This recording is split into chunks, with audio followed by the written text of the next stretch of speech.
You've probably seen it everywhere. An app promising designer-looking clothes for $5, gadgets for $3, and shoes that cost less than your morning coffee. Temu has taken over your social media feeds, your app store charts, and apparently your wallet. But how can an online store sell products at prices that seem to defy the basic laws of economics? And what's the real cost behind those unbelievable deals? Here's how it happened. To understand Temu, you first have to understand PDD Holdings, the Chinese tech giant behind it. PDD Holdings is the parent company of Pinduoduo, one of China's largest e-commerce platforms, with over 900 million active users. Pinduoduo revolutionized online shopping in China by combining social media mechanics with group buying.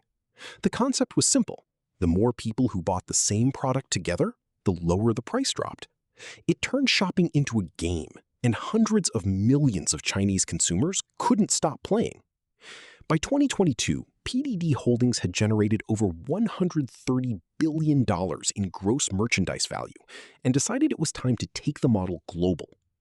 Temu launched in September 2022, first targeting the United States, and the results were immediate. Within months, Temu became the most downloaded free app on both Apple's App Store and Google Play.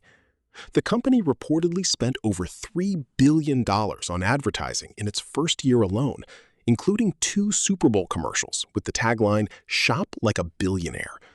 It was an aggressive entrance into a market already dominated by Amazon and Shein, but Temu didn't care. The strategy was simple: spend big, grow fast, and worry about profits later. So how exactly does Temu sell products at such ridiculously low prices? The answer lies in its direct-from-factory model. Traditional retail involves a long chain of middlemen, manufacturers, wholesalers, distributors, and retailers, each adding their own markup along the way. Temu cuts out nearly all of them. Products are shipped directly from Chinese factories and warehouses to customers around the world. This eliminates layers of cost that would normally inflate the final price. On top of that, Temu benefits from Chinese government subsidies on international shipping, particularly through postal agreements that allow small packages from China to be delivered to the West at surprisingly low rates. Then there's the app itself, which is arguably one of the most addictive shopping experiences ever designed. Temu's interface is built around gamification. Spin the wheel for discounts, countdown timers on deals, daily login rewards, and constant push notifications reminding you that your cart is waiting. It borrows heavily from the Pinduoduo playbook, treating shopping less like a transaction and more like a mobile game you can't put down. And it works. The average Temu user reportedly spends over 20 minutes per session browsing the app.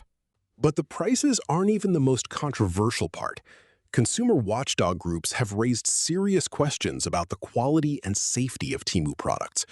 Reports of items arriving broken, not matching their listing photos, or failing basic safety standards have become common.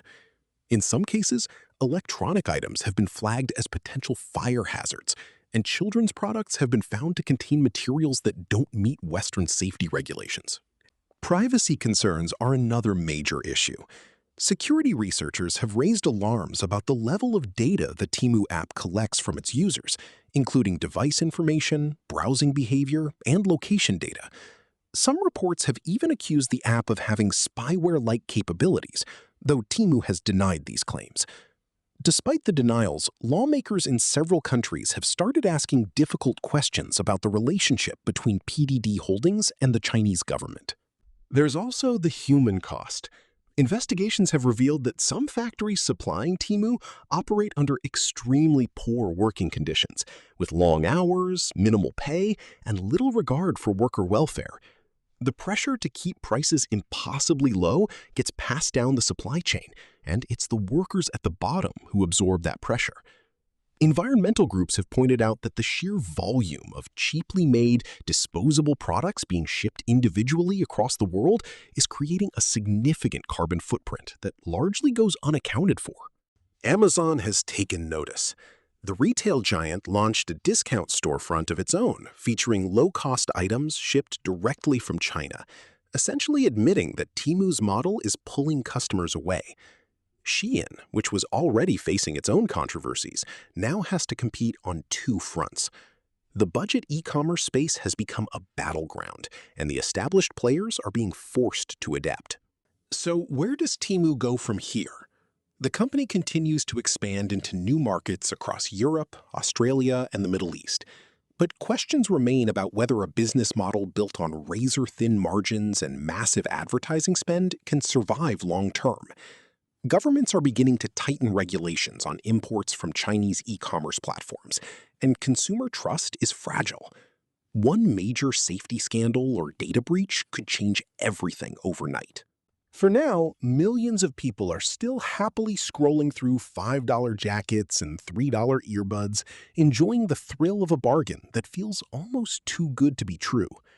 Whether Temu becomes the future of online shopping or a cautionary tale about the hidden cost of cheap goods might depend on how much we're willing to look beyond the price tag. And that's how it happened. Thanks for watching.